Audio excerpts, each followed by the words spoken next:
Republic, with sweeping UN sanctions on Iran likely to follow. The deal has been signed with Russia's state nuclear corporation, Rosatom.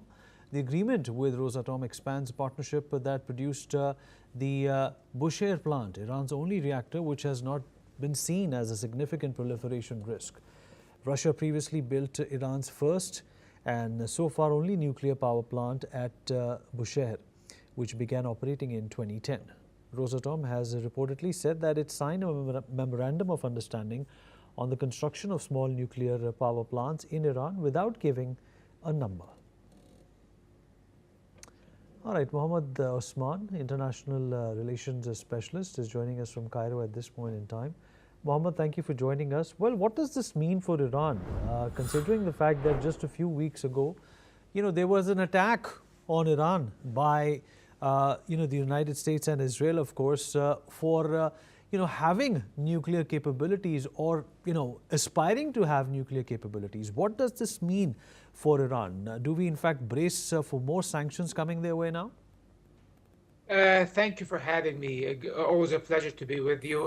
Well, of course, the timing of the announcement of this huge Russian investment in Iran's nuclear infrastructure comes at a time when the Europeans, the European Troika, the E3, Germany, France, and the United Kingdom have activated the snapback mechanism in order to reimpose sanctions on Iran on account of their alleged violation of Iran's alleged violation of the 2015 nuclear agreement. And these sanctions are to go into effect within a few hours on the 27th of September 2025. Of course, so the timing of the announcement of the Russian investment has its sheer symbolism. It is a testament or a demonstration of support for the Iranians, especially that Russia and China in the Security Council just a few days ago have vouched for extending the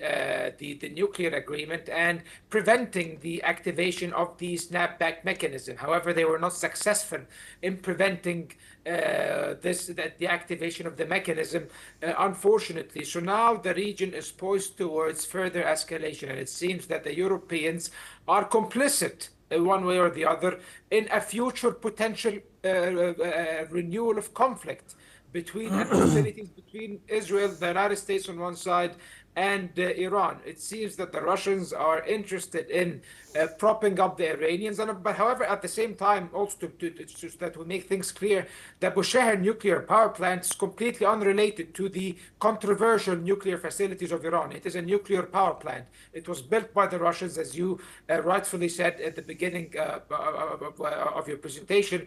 And also now it's being expanded with 8 more nuclear units. And even during the war, the 12-day war between Israel and Iran, Israel never targeted the Bushehr nuclear power plant, and Russia even issued a stern warning to the Israelis not to do that because over 200 Russian engineers and technicians work in the Bushehr nuclear power plant. So it is treated as a civilian target, and it's off limits due to Russia's presence in it. However, at the same time, I do question Russia's ability or even intent or commitment to support Iran fully in a future potential confrontation with Israel and the United States.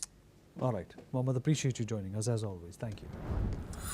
Well, in the latest development from war in Ukraine, Russia's defense ministry has claimed that its forces have taken control of Yunakivka. The front lines remain active despite continued efforts towards peace talks between the leaders of Russia and Ukraine. Ukrainian President Vladimir Zelensky, speaking at the United Nations General Assembly, warned against the expansion of Russian aggression to other countries. Meanwhile, Russian Foreign Minister Sergei Lavrov has accused NATO and the European Union of using Ukraine against Russia.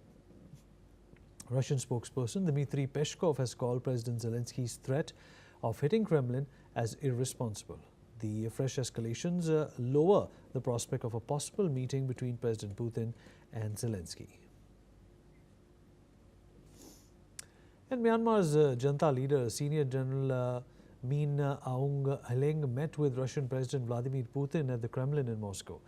This is Min Aung Hlaing's second meeting with Putin in 2025, signaling Russia to continue support for the internationally sanctioned regime.